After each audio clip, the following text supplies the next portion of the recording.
Hey everybody, welcome to the Fired Up with CJ show. I've been just hearing the most amazing stories by Dr. Erica Elliott about her book, stories from her book, Medicine and Miracles in the High Desert, My Life Among the Navajo People, who in today's terms are called Diné.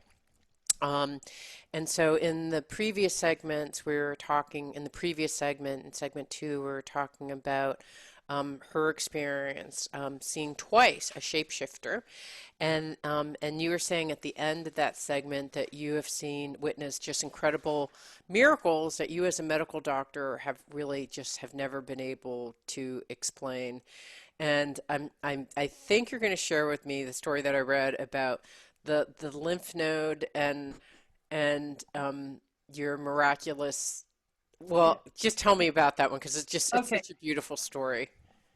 Okay. I'll first tell you about um, the first miracle that happened.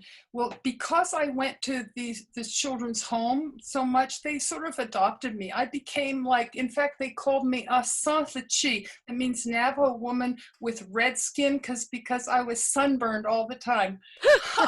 So I was a redskin, and so that's what they called me.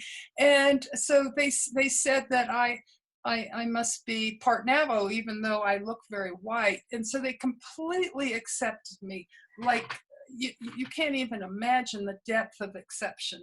In Mhm. fact, sometimes they would forget that I was white. They would Mhm. totally forget, Mhm. you know, even though I look so white. And so, so one of the families belonged to the Native American Church, which is the Peyote Church.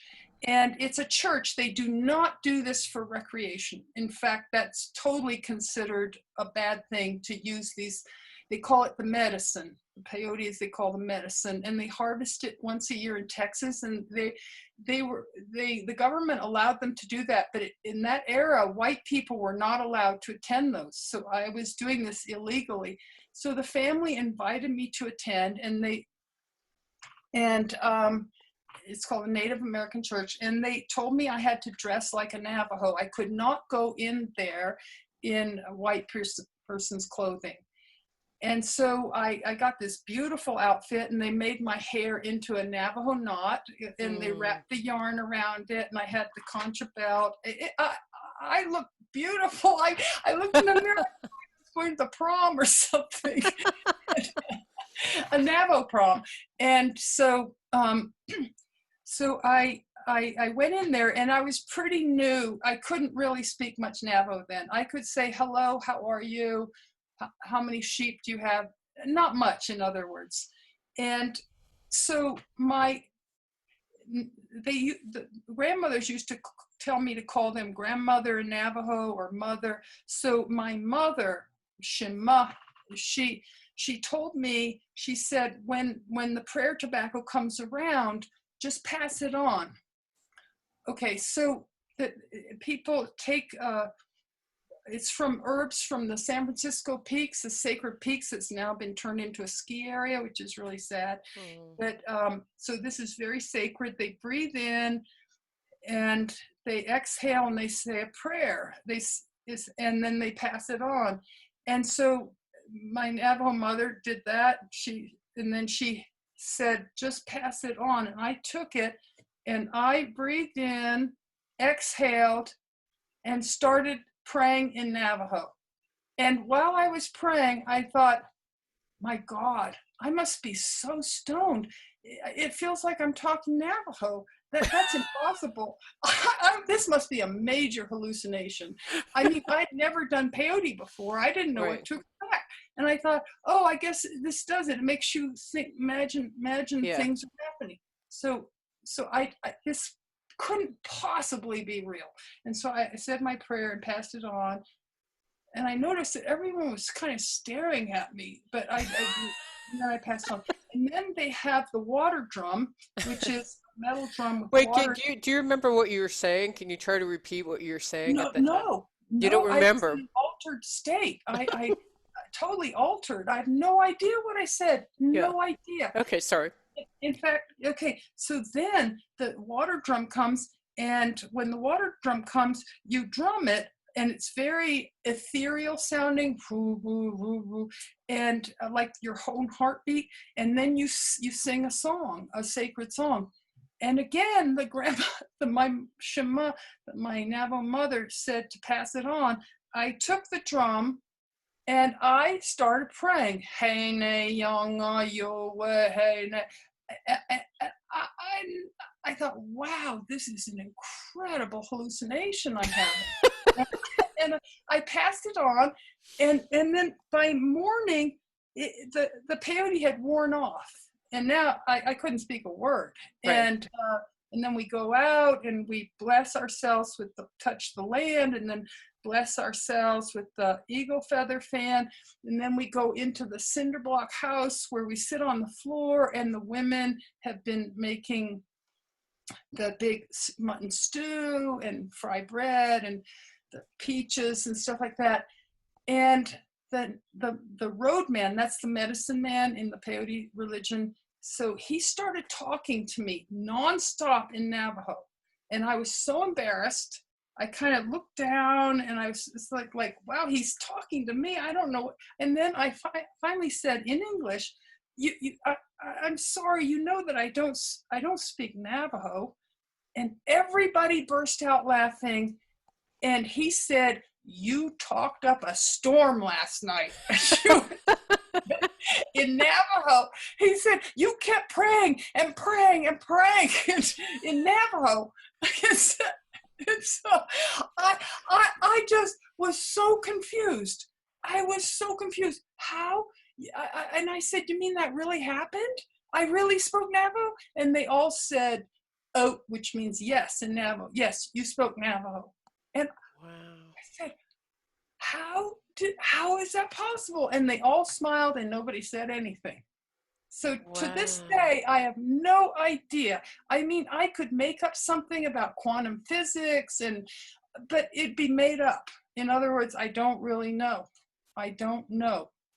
Well, And there's no time and space, yeah, so maybe like the future you who knew that, who knows? I mean, that is just wild. Okay, I so know. that was one Wait, experience. wait till you hear the next one is Yeah, even tell us the next more. one. Okay, so one of the kids in my class said in English, Elliott, they knew the word goiter because goiters were common because they had iodine deficiency. So it's an enlargement of the thyroid.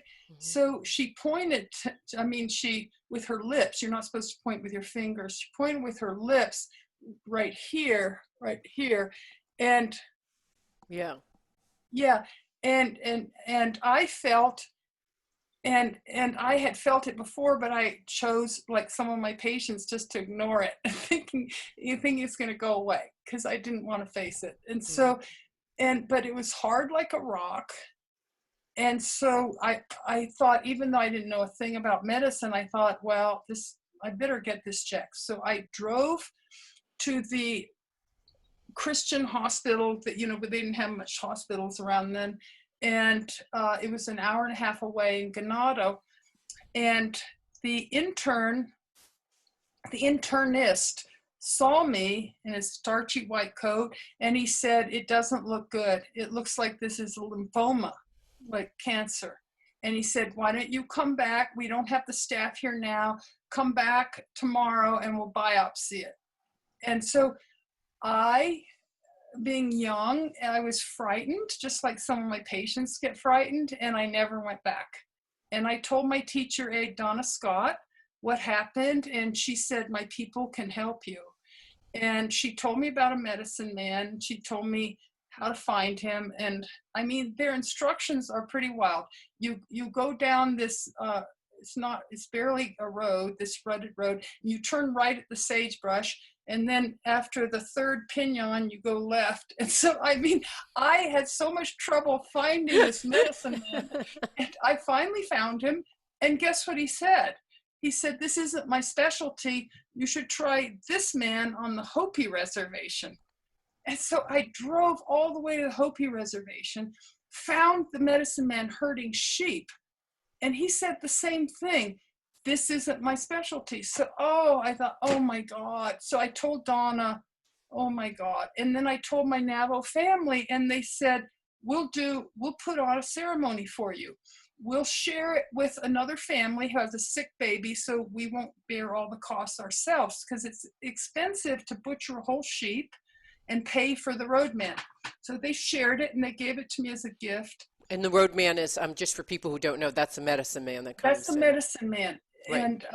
And a real medicine man does traditional Navajo medicine. This is borrowed from the Plains Indians, the peyote ceremony. And so the roadman this is not traditional Navajo medicine. Okay.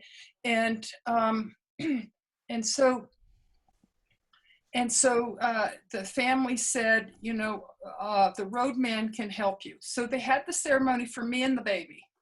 And I got so into the ceremony that I forgot that it was for me. I was looking at the baby, and I was noticing that the baby stopped crying, and the color changed. He was copper red before, like a fever, and he turned into light brown. And his eyes, he was making contact with his mother and cooing and stuff like that. And I thought, wow, this ceremony has really worked. This is incredible. And people were so intensely passionate, and even some crying, and they were, there goes the stereotypes of Native people not being emotional. They were very emotional. And anyway, so when we went out in the morning, that was all night, and then we went in for our breakfast, and everybody was looking at me. And that felt really weird. Why is everyone looking at me? The roadman was looking at me. Every single person was staring at me. And I thought, why are they looking at me? And then I remembered, and I went up here, and it was gone. The tumor was gone. Now, how just completely like smooth. I mean, it was gone. It was, to this day, I go like this to make sure it's still gone. And that was 50 years ago. I still go like this because I still can't believe it. I can't. So I spent a lot of time in disbelief, saying there's no way that could go away. And so did you go back to the internist and say like, hey? No, I was scared of hospitals. And I became so you didn't even come back? No, I didn't want to go back. I was frightened. It smelled bad. It was all disinfectant smelling. It didn't feel warm and friendly to me. Wow. And then I became a doctor. That's interesting. Wow, I love it. Okay, we've been talking to, what I wanted to do in the last segment is talk about some of, during one of the summers you had actually lived as a sheep herder, I think, and you learned about the Native Americans and their deep connection to the earth. So I wanted to talk more about that.